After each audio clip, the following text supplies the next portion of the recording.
What's up, guys? My name is Jonathan Wooley. I am from S3 Magazine. I'm over here at my buddy Gingium shop today. Gingium's a YouTuber. He builds a lot of awesome stuff. Let's go!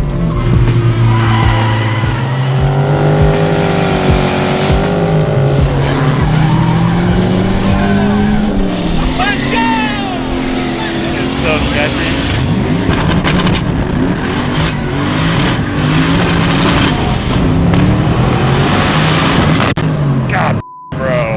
And he built this new shop over here in Athens, Georgia. So I'm seeing it for the first time with you guys. By the way, I feel like I need to address the elephant in the room. Do not judge me for my car. I'm in a electric Genesis. And if you guys know me at all, you know I'm not about this electric life, but it's a press car. I'm gonna leave the sunroof open in the rain later. Anyway, let's go see the shop, man. Let's go see Gingium.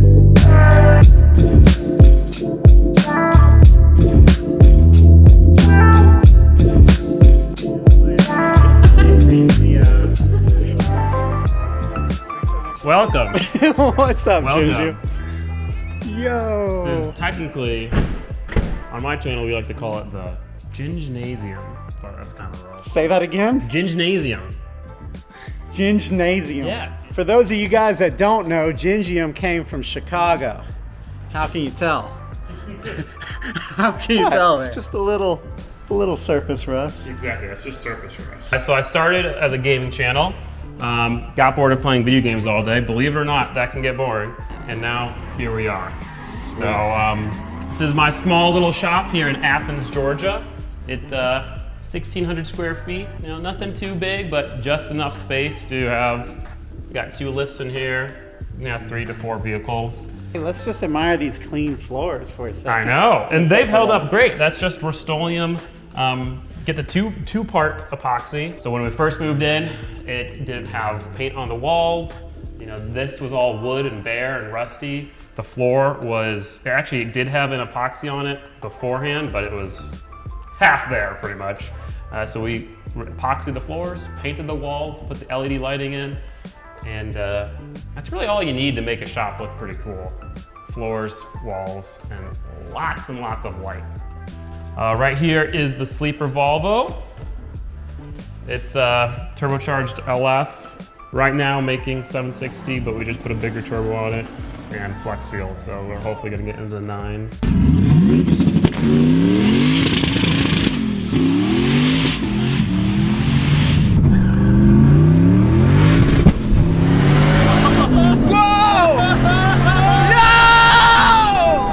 So yeah, like total sleeper, kind of rust bucket vibes.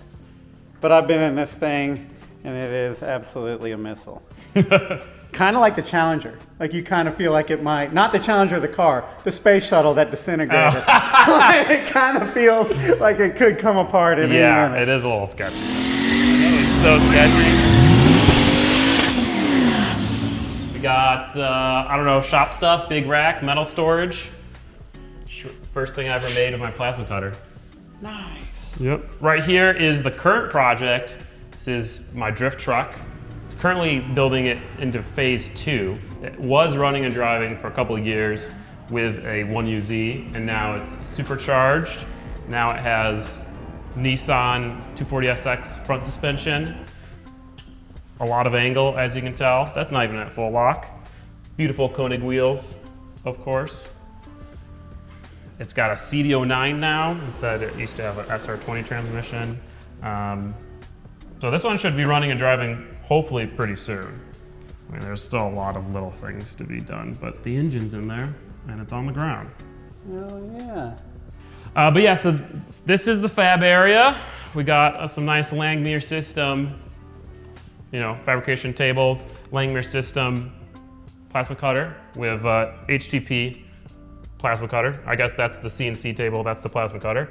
A couple HTP welders, 2 Rogue fabrication tube bender. Nice. Nice. Viper chair to weld in. And, oh, an Evolution saw and a bandsaw and, you know, belt sander. Very simple setup as well. This is like, none of these tools are super expensive or fancy, but it kind of came into a setup that was like, I mean, I built this entire thing with it, and it's turned out pretty good so far. So definitely loving the fabrication that I'm able to do here compared to the driveway. I don't think you said it at the beginning. You didn't really know much about cars. You darn sure didn't have any tools. Yeah. But it was the mentality of like, okay, well, let me figure this out. And instead of taking it somewhere, I'll go get the tool. Yeah, exactly. And then I'll learn how to use the tool. And then I'll get another tool. And then, you know, like here we are. And I know on one hand, it's kind of a minimal shop, but like everything that you see here has just been acquired by you over time and kind of perfected by you over time, doing stuff like this through trial and error until you get to a level where you know what you're doing. And I think that's awesome, dude. Yeah, I didn't have enough money to pay a fabricator to do the work for me, so kind of had to figure it out. So you just figure it out. Now, obviously, there's like brains in there. It's a missing link. Like I've hung out with this dude, and you are meticulous. Like I've always liked building stuff, so it kind of went hand in hand. And this is what about Hunter's little project this is here? Hunter's 240SX. I got this car for $300 from a guy who had it since new. It ended up on a family member's farm where it sat from 2005. And he told me that he'd sell it to me for $300 on the case that once I got it running again, he got to drive it one more time. So I got it. I was living at home, didn't have a lot of bills. I did a lot of work to it. So we got the SR. So it's an SR20, got lots of cool parts. Disco Potato, 2871R Garrett Turbo, Blitz intercooler kit. It's got all the parts, but I moved to another state and didn't have a chance to touch it. So now, 3 years later, here we are. Hopefully trying to bring it back, and hopefully Jason will get a chance to drive it again. Nice. You know, a little rough around the edges, but a good project. But yeah, not really. And look, it's coming along. Sweet. Look at all that shiny stuff, Hunter. Nice. Clean. Yeah, you can do that, and you can say, Alexa, shop off. Oh, stop. Really? Alexa, shop on. Okay. Should I chill? I can turn on chill mode for you. Alexa, chill mode on. Ah, there we go. Ooh. Yeah.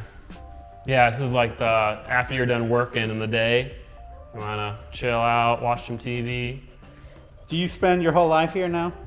That you finally got? See, that's the other thing. You guys, when he moved to Georgia from Chicago, you went for like a solid year with no shop, Yeah, it was right? like 8 months, yeah. It was during the whole crazy real estate thing, and there was just nothing.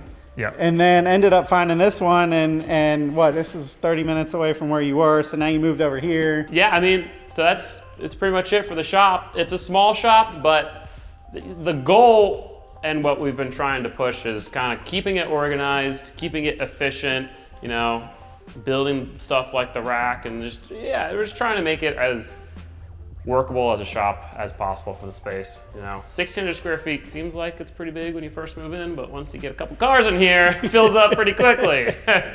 There's definitely corners where, there's lots of junk. But if you want to see more stuff happen at the shop, you can check me out on YouTube.